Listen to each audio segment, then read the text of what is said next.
한 주간의 IT 이슈를 점검해 드립니다. IT 이슈 위클리 지금 바로 시작하겠습니다. 네, 2020년 10월 27일입니다. 제가 원래 26일에 뵀어야 되는데 이게 뭐 어제 제가 시간이 너무 안 나서 하루 지각하게 됐습니다. 죄송합니다. 저는 스타트업 전문 컨설팅사 디토 파트너스 그룹의 최유환입니다.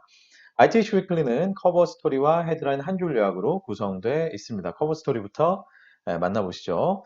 자, 페이팔, 암호화폐 금융업 진출, 사업적 의미와 정치적 배경은 무엇인지 오늘 한번 다뤄보겠습니다. 자, 모티브가 된 기사는 비트코인 품은 페이팔에 주목해야 하는 이유, GD넷의 10월 24일 기사가 있어요. 저는 이게 GD넷이 늘 발음이 잘 안 되더라고요. GD넷. 자, 저커버그도 못 이룬 리브라 월드의 꿈, 페이팔의 암호화폐 도전장, 뉴스원의 10월 25일 기사가 있었고, 그 외에 뭐 수많은 관련 기사들이 지난주에 많이 있었죠. 그쵸? 자, 지난주에 전 세계 3억 5천만 명이 쓰는 간편 결제 서비스 페이팔이 비트코인 매매와 결제를 지원하겠다. 이렇게 선언을 했습니다. 전 세계 2,600만 가맹점을 가지고 있는 페이팔인데 이 모든 가맹점에서 암호화폐 결제까지 받을 수 있는 그런 기능까지 이제 제공을 할 것이다. 이렇게 발표를 했습니다. 연내에는 미국에서 그리고 내년에는 전 세계를 대상으로 본격적으로 추진하겠다라고 아주 놀라운 그런 선언을 했는데요. 자, 다시 말하면 암호화폐 기반의 결제, 이거는 결국 암호화폐를 어떤 지불의 수단으로 인정한다는 뜻이 되겠죠. 그죠? 자, 그리고 또 암호화폐 기반의 자산 관리, 그러면 암호화폐 자체를 뭔가 투자 자산으로 인식하겠다라는 이 두 가지의 암호화폐의 그런 의미를 전부 다 살려서 암호화폐를 가지고 현재로서 할 수 있는 모든 그런 사업에 본격적으로 진입을 한다. 이런 뜻이 됩니다. 자, 이 때문에 이번 결정은 단순히 페이팔이 그동안 해왔던 페이 사업의 확장 정도가 아니라 사실은 암호화폐에 대한 종합 금융업으로서의 진출이 아니겠느냐 이런 해석이 나오고 있습니다. 자, 연말까지는요, 페이팔 지갑에 암호화폐를 또 보관하고 거래하는 그런 기능을 넣는다고 하고요. 내년 초에는 모든 가맹점에서 암호화폐를 이용해서 결제할 수 있는 그런 기능까지 이제 선보이겠다라고 얘기를 하고 있습니다. 자, 페이팔의 이번 결정이 갖는 일단 사업적인 의미는 무엇일까요? 사업적 의미부터 한번 먼저 알아보겠습니다. 자, 무엇보다 이제 암호화폐가 대중화되었다. 뭐 이런 그 사인이 되겠죠. 그렇죠? 페이팔이 암호화폐를 전격적으로 수용했다는 것은 그동안 어떻게 보면 수면 아래에서 움직이고 있었던 이 암호화폐를 수면 위로 끌어올리고 굉장히 이제 대중화할 수 있는 그런 어떤 계기가 될 수 있겠다라는 생각이 들고요. 그래서 그만큼 암호화폐가 주류 금융체계 안으로 흡수되고 들어오게 되었다는 이런 점, 이런 것들이 그동안 이게 사기냐 아니냐, 암호화폐가 뭐 이게 진짜 뭐 실체가 있는 거냐 아니냐, 뭐 이만큼의 가치가 있는 게 맞냐 틀리냐 이런 말들이 굉장히 많았는데 어떻게 보면 이제는 그런 말들이 조금 수그러들 수 있는 그런 가능성이 있겠죠. 물론 여전히 이런 논란은 계속 될 수 있을 겁니다. 그렇지만 어쨌든 페이팔의 이번 결정으로 인해서 금융거래에 어떻게 보면 정당한 수단으로서 인정받고 있다. 이런 점은 굉장히 주목할 만한 그런 변화다라고 할 수 있겠죠. 자, 또 다른 사업적 의미는요, 관련 업계에 미칠 파장입니다. 우선 기존의 금융사들을 아주 자극할 것으로 보여요. 그렇죠? 자, 이들이 가지고 있는 암호화폐에 대한 어떤 관점, 어떻게 보면 이제 그동안은 보수적인 관점, 굉장히 조심스러운 그런 관점, 그리고 또 그런 의사결정, 이런 것들에 상당히 큰 영향을 미칠 것으로 보이고 있습니다. 자, 기존의 금융사들 뿐만이 아니고요. 업계에 대한 파장은 이 암호화폐 업계에도 파장이 또 예상이 되는데요. 페이팔은 페이스북이 했던 어프로치와는 좀 다릅니다. 그렇죠? 페이스북은 리브라라고 하는 새로운 화폐를 만드는 방식을 취했었는데, 자, 페이팔은 페이스북이 취했던 방식과 달리 새로운 화폐를 만드는 게 아니라 뭐 비트코인, 이더리움, 비트코인 캐시, 뭐 라이트코인 이런 것들을 그대로 흡수하면서 이들을 그대로 유통시키게 하는 그런 플랫폼으로서 존재를 하려고 하는 그렇기 때문에 굉장히 방식이 다르죠. 그래서 이런 것들을 수용하고 거래를 하는 이런 방식으로 선택을 했는데요.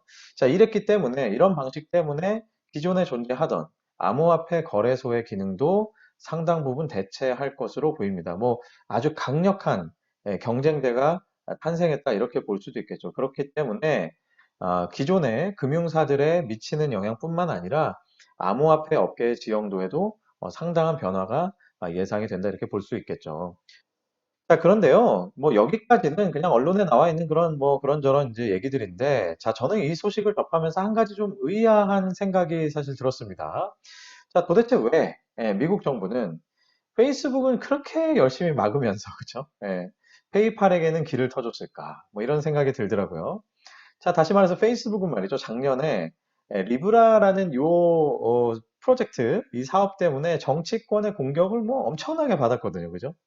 그래서 아주 뭐 사원이든 하원이든 행정부든 뭐 전부 다 이제 이 리브라는 안 돼! 이렇게 하고 이제 강력하게 막았는데, 지난 1년간 흘러온 내용을 보면 페이팔은 뭐 상당히 순조롭게 진행이 됐고, 뭐 자세한 내용은 기사 보시면 아시겠습니다. 뭐 이런저런 라이센스들을 아주 뭐 순조롭게 잘 따온 그런 느낌이 있습니다. 자, 그래서 왜 이 미국 정부가 이렇게 했을까? 이런 생각이 좀 들더라고요. 특히 페이팔이 보면 리브라랑 또 무관하지 않잖아요. 원래 리브라 진영에 속해 있었던, 그쵸? 그런 어떤 얼라이언스 네트워크 중에 하나였던 사업자인데, 작년 10월에 돌연 이제 탈퇴를 선언을 했고, 또 그 이후로 약 1년 만에, 그죠? 자체적인 암호화폐 사업에 진출, 이런 것들을 선언을 한 걸 보면, 자, 왠지 이번 결정에 영향을 미친 어떤 정치적인 배경, 그죠? 있지 않을까라는 것들이 굉장히 궁금하더라고요. 자, 지금부터 말씀드리는 것은 어디까지나 뭐 저의 추측입니다. 그리고 이런 추측을 배경으로 주변에 소위 좀 이제 이 전문성 있는 그런 선후배 분들과 많은 또 얘기를 나눠봤는데, 뭐 어느 정도 이런 정도의 결론으로 귀결되는 거 아닌가 싶었어요. 자, 저는 이제 이렇게 생각을 하는데요. 페이팔의 이번 결정이 결국은 새롭게 커져가는 암호화폐 시장에 대한 패권을 아주 일찌감치 미국이 잡으려는 그런 큰 계획의 일환이 아닐까 이런 생각이 들었습니다. 자, 아시다시피 암호화폐는 논란 속에서도 계속해서 시장을 키워왔죠. 자, 그래서 달러 중심의 세계 금융 체계를 부정하고 싶은 뭐 중국과 같은 이런 신흥 국가들은 사실 암호화폐에 그동안 굉장히 큰 관심을 보여왔습니다. 그래서 암호화폐를 통해서 우리가 이 달러 중심의 체계에서 독립을 할 수 있을 거야. 아주 좋은 도구가 될 거다. 이렇게 생각을 했죠. 그리고 실제로 중국은 암호화폐 도입 혹은 뭐 가상화폐, 중국의 위안 자체를 가상화폐화해서 디지털로 유통하는 뭐 이런 시도 등등 뭐 여러 가지를 아주 적극적으로 하고 있습니다. 물론 뭔가 그들만의 방식으로 이게 탈중앙화 디파인드, 탈중앙화 파이낸스인데 굉장히 중앙화하려고 하는 그런 노력을 하고 있죠. 어쨌든 뭐 그거는 뭐 차치하고라도 어쨌든 중국과 같은 신흥 국가들은 새로운 화폐, 새로운 금융 체계를 빨리 이제 본인들이 패권을 잡으려는 그런 노력을 아주 열심히 하고 있었습니다. 자, 그런데 그렇기 때문에 이제 미국이 이제 그런 패권을 뺏길 수 없다 이렇게 생각한 게 아닌가 싶어요. 자, 그런데 제가 왜 페이팔을 보면서 이런 생각을 했을까요? 즉, 페이팔이 이쪽에 진출한다고 해서 과연 미국이 암호화폐 시장에 대한 패권을 차지할 수 있을까? 왜 제가 이런 생각을 했을까? 이게 더 이제 궁금하시겠죠. 자, 제가 생각했던 것은 이렇습니다. 지금 페이팔이 제시하는 모델을 보면 기본적으로 페이팔의 체계 안으로 암호화폐를 상당히 가두려는 그런 모양새가 있습니다.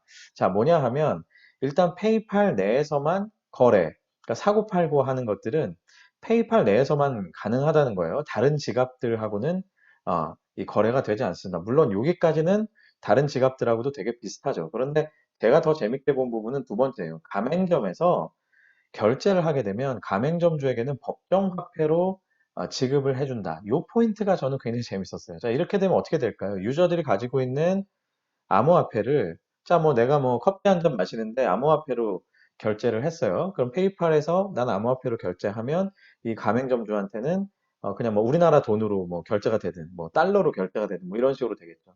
그러면 그 결국은 내가 냈던 암호화폐는 어디로 가 있습니까? 그냥 페이팔 안에 축적이 되는 그런 모양새인 것이죠. 그죠? 즉, 거대 사업자인 페이팔이 암호화폐 금융 사업을 이런 식으로 키우면 키울수록 페이팔 내에서만 거래가 되고 쌓이는 그런 암호화폐의 규모가 굉장히 커질 것이고요. 이렇게 되면 사실상 미국은 암호화폐 금융체계 내에서도 패권을 잃지 않겠죠. 왜냐하면 암호화폐 보유가 상당히 커지는 그런 나라가 되겠죠. 지금도 어떻습니까? 각 국가의 금융의 경쟁력은 달러 보유량에 따라서 뭐 굉장히 달라지잖아요. 그렇듯이 암호화폐의 보유량을 어떻게 하면 미국이 쫙 흡수해서 가질 수 있겠느냐. 이런 것들을 아마 꿈꾸는 게 아닐까 이런 생각이 들었습니다. 즉, 이 암호화폐라고 하는 것은 화폐 발행 자체는 통제가 되지 않아요. 그죠? 그건 뭐 다들 아실 텐데, 발행 자체가 통제는 되지 않지만, 오케이, 그럼 발행은 뭐 니네가 알아서 해. 탈중앙화해서, 알아서 뭐 암호 코드 풀고 해서 뭐 인정하고 해서, 그래, 만들어라, 좋다. 근데 그거에 대한 거래, 보유, 이런 것들은 다 미국이 차지할게. 미국 안으로 들어와.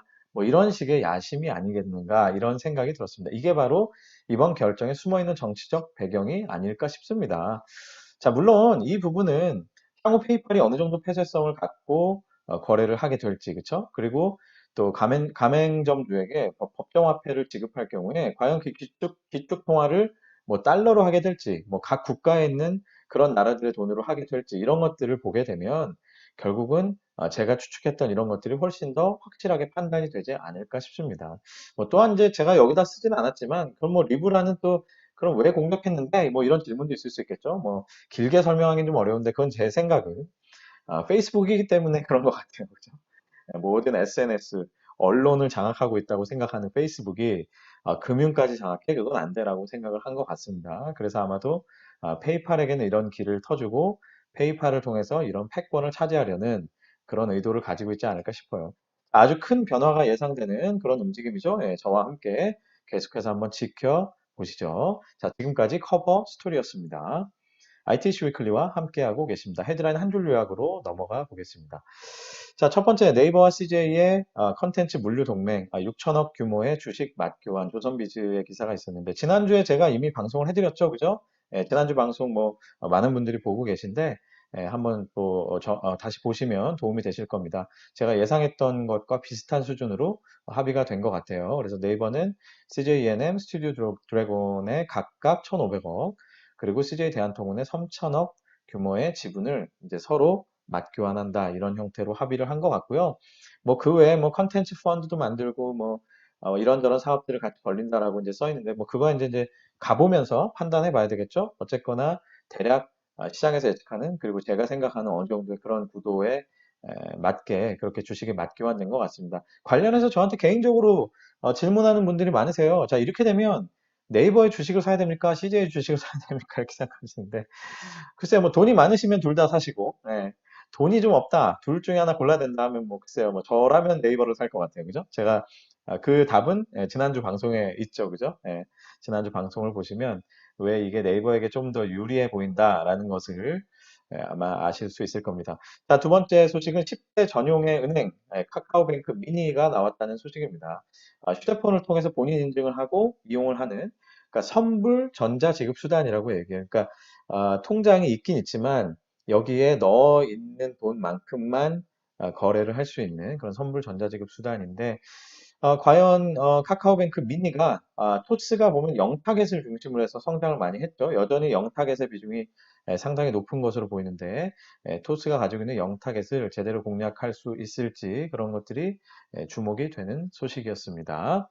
네, 오늘 방송 여기까지입니다. 유튜브와 페이스북, 애플 팟캐스트, 네이버 오디오 클립, 그리고 팟빵을 통해서 만나실 수 있습니다. 검색창에서 디톡 파트너스 그룹을 검색해 보시고요. 좋아요와 구독 많이 많이 부탁드리겠습니다. 자, 뭐 미세먼지 때문에 목도 좀 칼칼하고, 그죠? 감기도 살짝 지금 유행하고 있는 것 같아요. 감기 조심하시고 또 여전히 코로나 유의하시기 바랍니다. 건강한 한 주 보내시고요. 저도 역시 건강한 모습으로 다음 주에 다시 찾아뵙도록 하겠습니다. 여러분 감사합니다.